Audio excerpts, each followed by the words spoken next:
की सानिध्यता में मैंने स्वयं को बदलते हुए देखा है, तो प्रमाण तो मुझे कहीं से लेने की जरूरत ही नहीं है। कहीं से मुझे प्रमाण लेने की जरूरत नहीं है, उसके प्रमाण में मैं खुद हूं। साधु के चरणों में बैठकर हम जो पहले थे वर्तमान में फिर वो नहीं रहते। बस यही फायदा इन चरणों में बैठकर। साधु तो हो ही ना कार्य हानि, इन चरणों में बैठकर के घाटा नहीं है कुछ भी, कोई घाटा नहीं। जीवन में मुख्य 4 ही सूत्र तो चाहिए, लिख सकें तो लिख लेना है। जीवन में एक ग्रंथ चाहिए, जीवन में एक मंत्र चाहिए, जीवन में एक कंत चाहिए और जिंदगी में एक संत चाहिए। ये 4 हैं, आप भरपूर हैं। कोई न कोई ग्रंथ नित्य स्वाध्याय कीजिए, कोई मंत्र जिसके द्वारा मन के ऊपर नियंत्रण होता है, इसलिए तो उसको मंत्र कहता है। हाथी को वश में करने के लिए अंकुश बहुत है, ईश्वर को अपना बनाने के लिए उसी प्रकार से मंत्र बहुत है। जिनके पास में मंत्र नहीं है उनके पास है क्या? राम जी को देखिए, जब वो किसी महात्मा अगस्त के पास में खड़े हुए हैं तो और कोई संसार की दौलत तो नहीं मांगी प्रभु ने। अवश्य मंत्र देव प्रभु मोई, मुझे ऐसा मंत्र दे दीजिए कि जिसकी वजह से मैं इन मुनि द्रोहियों को मार डालूं, ऐसी कृपा कर दीजिए। और वहां मंत्र मिला। ध्रुव ने मांगा तो मंत्र मांगा। ऐसे कितने हैं, कहीं श्री प्रहलाद जी भी कहीं से मांगते हैं, मंत्र मांगता है। मंत्र जिंदगी जीने का एक सूत्र होता है। मंत्र क्या है? जीवन जीने का एक सूत्र होता है, सूत्र।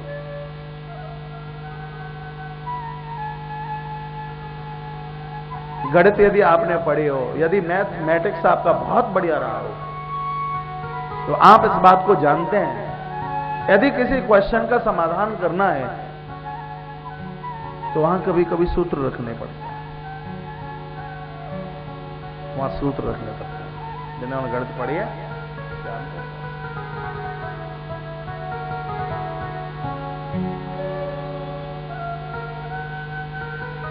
यदि a square plus b square को तोड़ करके अलग अलग करना है तो वहां कुछ रखने की जरूरत है, वहां जरूरत है। आप जानते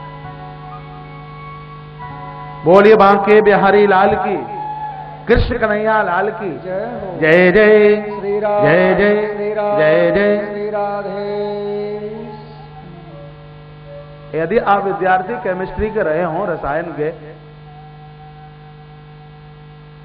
तो वहां आगे का कोई समाधान होता है तो वहां क्या है? वहां सूत्र है। वहां क्या है? वहां सूत्र ही तो है। उसी प्रकार से ये प्रभु को अपना बनाने के लिए एक सूत्र है, एक सूत्र है। ये 4 के सूत्र ही तो मंत्र है, ग्रंथ है, कंत यानी इष्ट है। जिसके जीवन में इष्ट नहीं है उसके पास है क्या? उनके काम कभी बिगड़ते नहीं जिसके ऊपर इष्ट की कृपा होती है। अपने से ज्यादा अपने इष्ट को मानिए, अपने प्रभु को मानिए, आपका कभी कुछ बिगड़ ही नहीं सकता। इष्ट के चरणों में पूर्ण समर्पण हो गए, और जितना भी भजन किया जाए, जितना भी भजन किया जाए, और वो संसार के कंकड़ पत्थर मांगने के लिए नहीं, अपने इष्ट का दर्शन करने के लिए। प्रभु एक बार, बस एक बार बता तो दो कि आप हैं कैसे। एक बार तो बता दो आपका रूप कैसा है। एक बार तो बता दो आपकी लावण्यता कैसी है, आपकी चाल कैसी है, आपकी मटक कैसी है।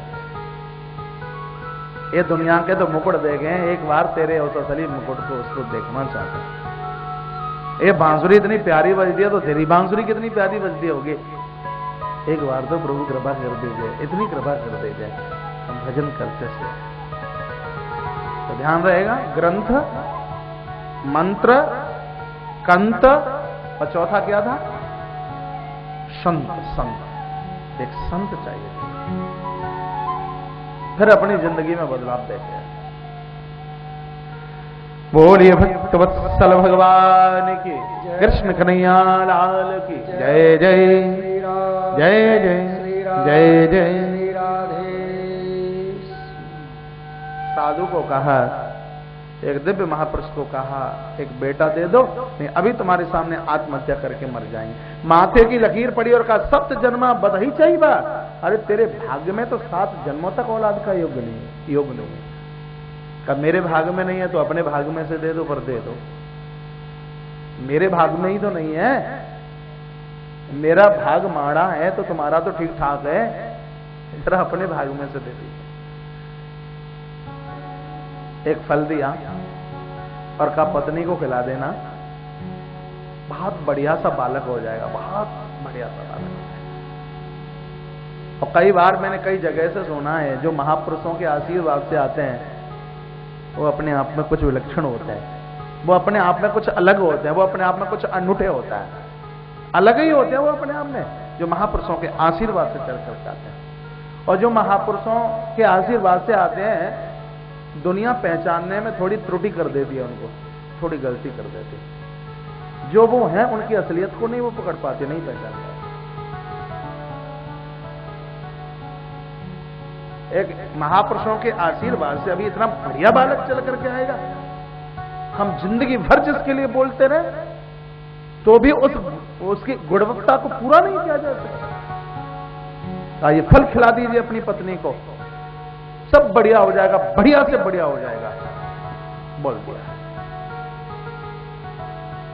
1 मिनट पहले तो ये कह रहे थे कि 7 जन्मों तक औलाद का योग नहीं है, और कह दिया कि फल खिला देना संतान का जन्म हो जाएगा। संत कहते इसको हैं, कई बार मैं बोलता हूं, जिसको ईश्वर भी ना कर पाए और जिसको कोई पूरा करके बता दे, वही तो संत है, वो साधु है। साधु तो वो है कि यदि अपनी तपस्या में से कोई आशीर्वाद का चेक काट करके दे दे किसी भी प्रकार का, तो उस मैनेजर में इतनी ताकत नहीं है कि वो उस महात्मा जी के आशीर्वाद के चेक का भुगतान न कर पाए। ये विलक्षणता है साधु,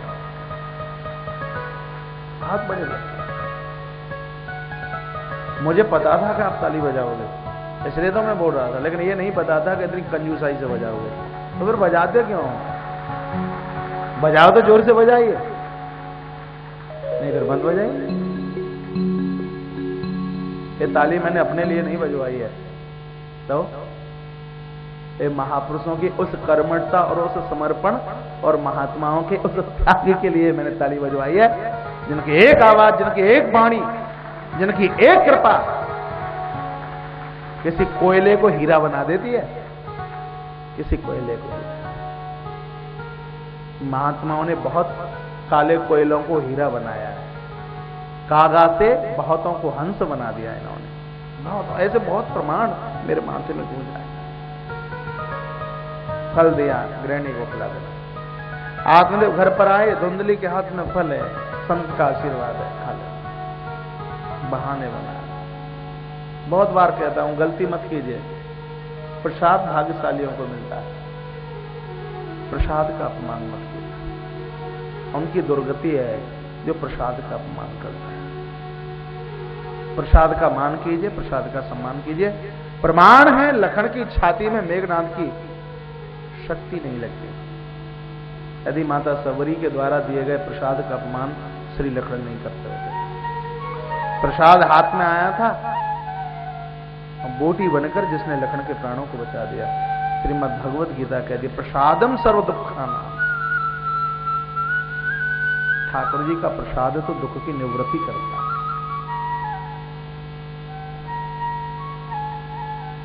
प्रसाद, नित्य प्रसाद धुंधली के हाथ में दे दिया है। कुतर्क करने लगी, किसी सहेली के कहने से किसी गाय को दे दिया। दृष्टांत वाली कथा कम कहूंगा और उसकी थोड़ी असलियत देखेंगे। फल धुंधली के भाग्य में नहीं था, ये फल था ही गाय के भाग्य में। क्योंकि फल क्या है? अनार अनासपाती की बात नहीं कर रहा, आम और अमरूद और केले की बात नहीं कर रहा, ये कृपा का फल है। और साधु की कृपा का फल यदि कोई धुंधली स्वीकार कर ले तो उस संत कृपा की महिमा ही घट जाएगी। ये तामसी वृत्ति है, अंधकार से भरी पड़ी वृत्ति है। इस आशीर्वाद को प्राप्त करने के लिए हमारी बुद्धि गाय जैसी होनी चाहिए। गाय क्या है? शतोगुण और श्रद्धा के प्रतीक है। रामायण का उत्तरकांड बोलता है, श्रद्धा सात्विक धेनु सुहाई। महापुरुषों की, परमात्मा की कृपा को बटोरने के लिए जब तक श्रद्धा नहीं होगी और जब तक हम सतोगुणी नहीं बनेंगे, तब तक उस कृपा को हम संभाल नहीं सकते। इसलिए फल गाय को दिया गया है। और समय आने पर समय आने पर एक पड़ोसन ने धुंधली को अपना बेटा दे दिया है। भागवत में बहन है, अन्य पुराणों में पड़ोसन है कोई। पैसा लेके चले गए। इसको ये नहीं पता कि असली औलाद सेवा नहीं कर पाती है और ये खरीदा हुआ बेटा उससे सेवा करवाना चाहते हैं। खरीदा हुआ है जिसका क्रय किया गया, जिसका क्रय किया, खरीदारी की गई है और ये उससे सेवा करवाना चाहते हो। समय चलता रहा और उधर गौ माता ने भी बड़े सुंदर बच्चे को जन्म दे दिया। कितना सुंदर बालक है, पूरा शरीर ऐसा लगता है राजकुमार है और कान कैसे हैं, गौ माता की तरह, बिल्कुल गाय से। कितनी बार कहता हूं नाक कैसी हो, ठोड़ी कैसी भी हो, मुंह कैसा हो, लेकिन कान तो इतने बढ़िया हो गए कान जिनमें सुनने की ताकत बहुत ज्यादा है, सुनने की। और ये बालक ऐसा ही था, सुनता बहुत था। सुनने का अभ्यास कीजिए। मैं कहां कथा कहां चल रही है, यदि बहू कुछ कह दे तो सुन लीजिए, सासू कुछ कह दे तो सुन लीजिए, पति कुछ कह दे तो सुन लीजिए और पत्नी भी कुछ कह दे तो सुन लीजिए। ऐसे घरों में कभी झगड़ा नहीं होता, उबाल नहीं आता, तूफान नहीं आता उन घरों में। वो घर कभी बिगड़ते नहीं, वो घर कभी भ्रष्ट नहीं होते, उन घरों का कभी पतन नहीं होता जिनको थोड़ी बहुत सुनने की आदत है। थोड़ी सुन लीजिए, क्या बात है।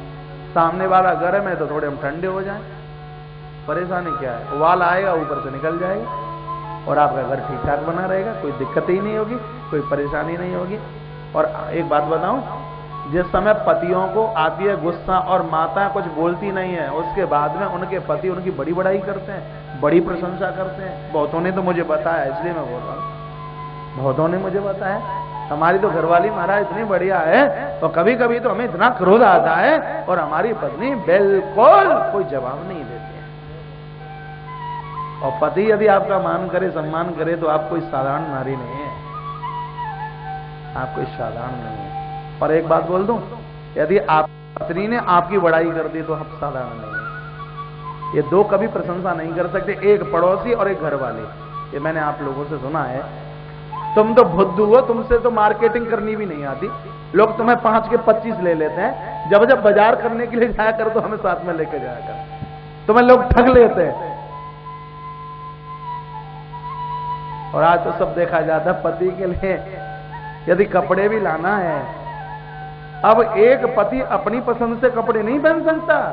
आप ये सोचे कि अपनी पसंद से आप पहन लोगे, वो जमाना निकल गया, वो बातें निकल गई हैं। आपको कपड़े भी पत्नी की पसंदता से ही पहनने पड़ेंगे,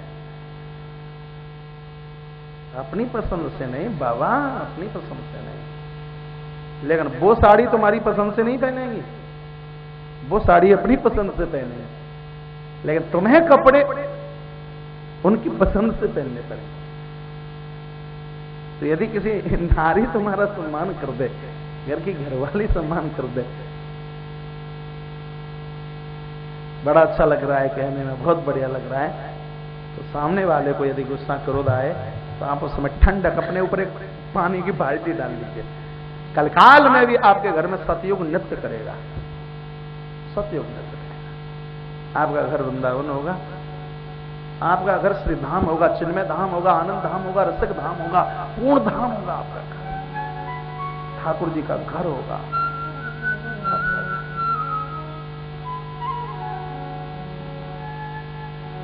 वही कथा के माध्यम से इधर श्री गौकर्ण और उधर घर में लाया गया बालक, उसका नाम धुंधुकारी रखा गया। बड़ा खतरनाक है। दुनिया में 2 तरह के लोग होते हैं, धुंधुकारी बन के आता है, एक गौकर्ण बन करके आता है। आज पांडाल में दोनों पालियां हैं, जो पाली बढ़िया लगे उस पाली में बैठ जाना, और गड़बड़ी से धुंधुकारी में बैठ गए हो तो आज अपना पाला चेंज कर लेना, अदल बदल कर लेना पाली में, यदि धोखे से कहीं बैठ भी गए थोड़ा चेंज कर ले। गौकर्ण की पाले में बैठ जा। दोनों का वर्णन किया जा रहा है ना कि कियत कालीन तो जातो तरुणी तनया बुवो गौकर्ण पंडितो ज्ञानी धुंधुकारी महाखला। एक को महान पंडित कहा और एक को महापापी कहा। एक ज्ञानी है जो गाय के उदर से जिसने जन्म लिया। यदि बुरा ना लगे तो एक बात बोल दूं, जिन माता पिता के हृदय में खूब सतोगुण होता है, जिन माता पिता के हृदय में खूब श्रद्धा होती है, उनके बच्चे होनहार होते हैं। बच्चे बिगड़े हैं, बुरा ना मानना, उसमें कहीं एक कमी आपकी हुई है, उसमें एक हिस्सा आपका है, उसके भागीदार आप ही हैं। बच्चे के जन्म से पहले तुम्हारे अंदर तमोगुणता थी, बच्चे के जन्म से पहले आपके अंदर अश्रद्धा थी, श्रद्धा नाम की चीज नहीं। टटोल के देखिए, सिर्फ आप पैसा कमाने में लगे रहे, सिर्फ दुनिया की चीजें बटोरने में लगे रहे। क्या बोल देते हैं, अभी तो ऐश आराम मस्ती करने का समय है, अभी ये कोई भजन करने का समय थोड़े ही है। और इसी सोच में जब बच्चे होते हैं तो ऊट पटांग हो जाते हैं, महाराज सब गड़बड़ हो जाता है। भरी जवानी में बाल अवस्था से ध्रुव और प्रहलाद की तरह प्रभु को माना जाए, स्वामी विवेकानंद जी की तरह ईश्वर को माना जाए, महाराज उसके घर में या तो परमात्मा के प्रकट होगा या कोई महापुरुष उसके घर में चल करके आएगा। बच्चे के जन्म से पहले जिस माता पिता के हृदय में शतगुण का भाव और श्रद्धा की नदी बहती है,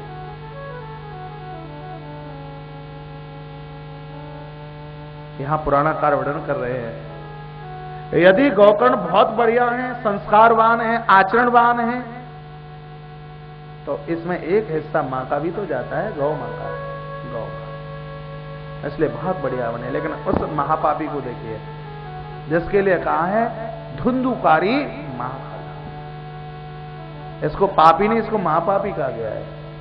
क्यों महापापी कहा गया है? क्योंकि इसने मां बाप को त्रसित किया है। आगे आप सुनेंगे, पिता को धक्का देके घर से बाहर और मां की पीठ के ऊपर लातों का प्रहार किया। लत्तयान चेत शब्द लिखा हुआ है भागवत में, लत्तयान चेत। कूपे पातौ कृतौ रात्रौ तेन सानिधनम गतः, श्रीमद् भागवत का वाक्य। आधी रात्रि को भी आगे आप सुनेंगे कुएं में गिर के अपने प्राणों को छोड़ते।